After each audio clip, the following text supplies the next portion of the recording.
Hi there! It's been a while since my last video. Between then and now, we moved. Saying goodbye to our old apartment was emotional because it was Benji's last home, Sammy's first home with us, and it was where we fostered 13 cats together. There are so many good memories, but also painful memories as well. And maybe someday I'll revisit the topic. But for now, let's move on. In the last 3 weeks, we've been slowly unpacking. The storage options in the new apartment is great, so we were able to get rid of some extra furnitures, and Sammy seems to love his new home. This was our first night in our new apartment, and just like 3 years ago, we ate dinner surrounded by boxes. I'd love to do a house tour at some point, but for this video, I would like to show how we put up the pendant light without any hot wiring. Now, it's pretty common for new builds to not have any overhead lighting in the living room and the bedroom because people usually dislike the fixture, and overhead lighting is not necessarily cozy or flattering.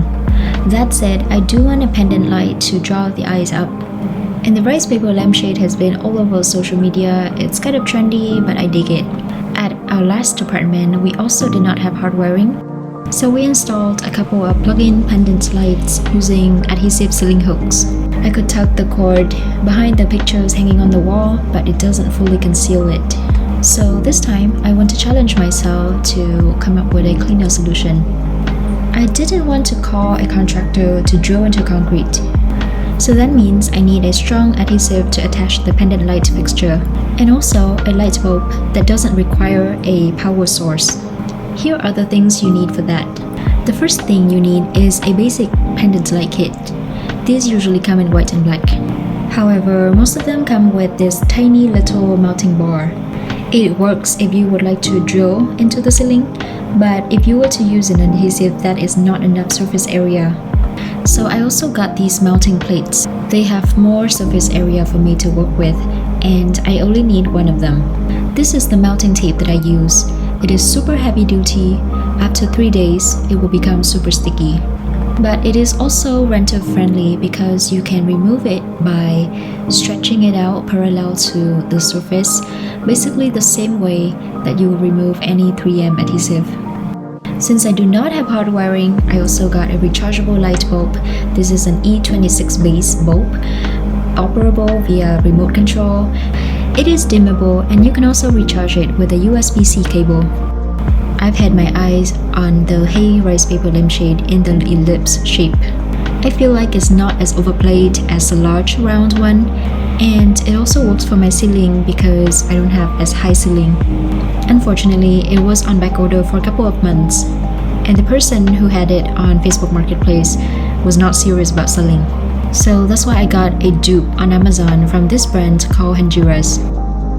It is actually a few inches smaller than the Hay one that I wanted, but it is well made and still pretty huge. Once I set up the lampshade, I actually liked the shape of it a little bit more than the Hay one.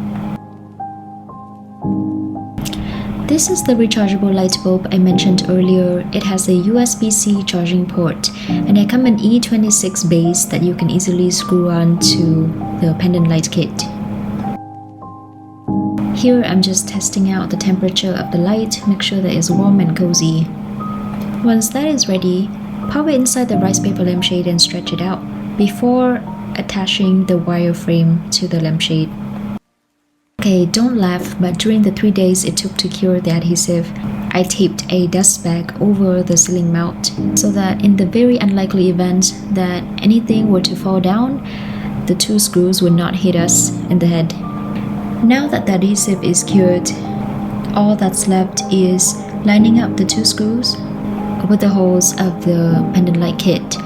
Put the caps on, and my partner is helping me with this part because I am not tall enough even on the stool. Honestly, it looks exactly how I envisioned. The black cord looks better than the white one in my opinion, and there is no more cord hanging off the wall. Here's how the light works with the remote control from a few feet away. Cozy, right? Altogether, the project cost me less than $85. I may not have the overhead light on most of the time, but I think it was the thing that was missing and it fills the space well. I hope you enjoyed this video. It's been a while since my last vlog. If you have any questions or if you would like to see more, leave me a comment. Bye!